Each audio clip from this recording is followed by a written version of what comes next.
Hello mga Momshi! Excellence Mini Vlog! For today's video ay sinubukan ko nga itong umuusok na pagkain. Day off ko nga ngayong araw kaya naman nakagawa na naman ako ng mini vlog. Hindi naman lingid sa inyo na hindi talaga ako araw-araw nakakapag-upload dahil tuwing day off ko lang ako pwedeng mag-upload at makagawa ng video. Mahirap kasi talagang pagsabayan ng trabaho at saka pag-vlog. Kaya naman tuwing may pupuntahan lang kami ay dun lang ako pwedeng makagawa ng isang kwento na kung saan ay wala kayong matututunan.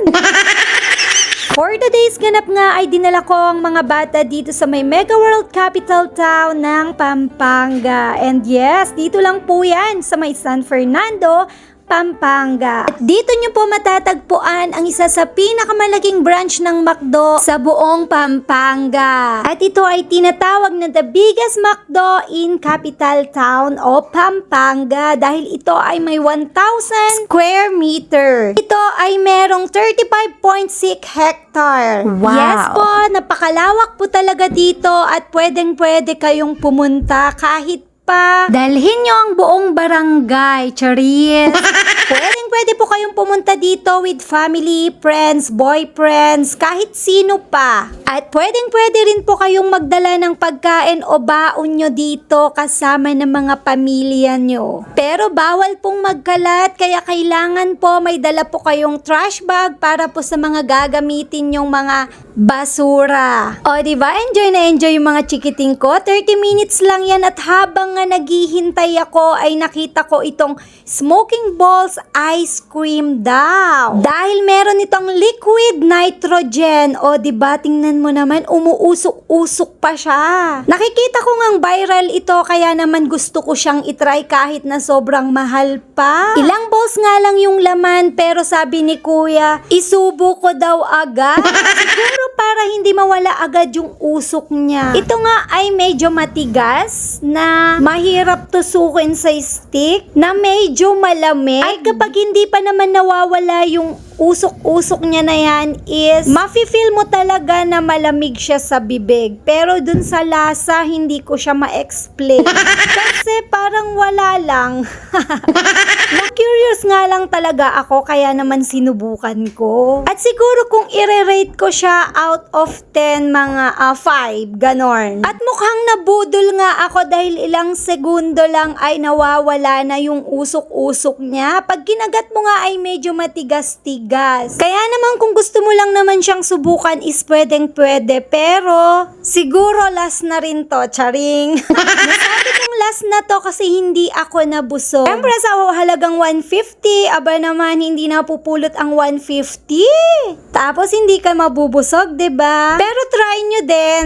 At nag-aya na nga itong mga bata na gutom na daw sila. Kaya naman, pagbibigyan ko na sila. At nakita nga namin itong malaking teddy bear na to na balloons. Pagpasok nga namin dito sa loob ay ang sabi ng binata ko ay siya na lang daw ang magpindot. Tayong mga mami kahit walang-wala na tayong pera pero pagdating sa mga anak natin hindi talaga natin mahihindian. Dahil nung bata kasi ako hindi ko naranasan ang mga ganito kaya naman kahit na nahihirapan ako ay gusto ko pa rin talagang iparanas sa kanila ang mga ganito, ang kumain sa labas kasama kami. Napaka-high-tech na talaga ang panahon ngayon, 'di ba? Dati pipila ka, ngayon hindi na pipila ka, pero ikaw na yung magpipindot at pipili dito sa may touchscreen. Dahil marunong naman na ako, yung anak ko pinasubok ko sa kanya kung paano ba gamitin itong touchscreen dito kung saan pwedeng umorder ng mga pagkain. Para naman 'di ba, alam na niya sa susunod. Dahil aminin man natin hindi lahat tayo ay alam kung paano gamitin itong machine na ito. Nakakatakot nga ang mundo kasi baka mamaya pati yung mga empleyado wala na. Puro na lang tayo machine. At pagkatapos nga naming umorder, eto nga yung binata ko naghihintay. Syempre after mong umorder doon, magbayad ka muna dito sa may cashier. Dahil hindi naman mapaprocess yung in-order mo kung hindi ka magbabayad. Dahil nung una kasing gumamit ako ng machine na yon, akala ko kapag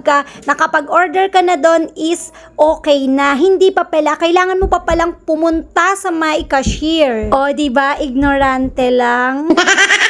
Alam nyo ba na sobrang thankful ako kay Lord kasi naipaparanas ko na sa mga anak ko ang mga hindi ko naranasan noong bata pa kami ng ate ko. Dahil nga taga-probinsya kami ay hindi namin naranasan ang ganito na kumain sa labas ng sama-sama. Dahil malayo ang Tuguegarao City dun sa baryo namin. Kaya ngayon ay sobrang nagpapasalamat ako kay Lord kasi na kahit papano ay naibibigay ko na sa mga anak ko ang hindi ko naranasan noong bata ako. Hindi ko talaga maiwasan na kapag kumakain kami sa labas, hindi ko talaga maiwasan na sa tuwing kumakain kami sa labas ay bigla kong maaalala ang mga magulang ko at kapatid ko. Iniisip ko na sana kung malapit lang sila ay sigurado kasama ko sila dito. Hindi ko kasi maiwasan na hindi sila maalala. Pero alam kong darating ang araw at magsisikap ako para makasama ko sila dito. Ang kumain dito sa labas. Hindi ko rin maiwasan na mapaluha ngayon habang nagvo-voice over ako kasi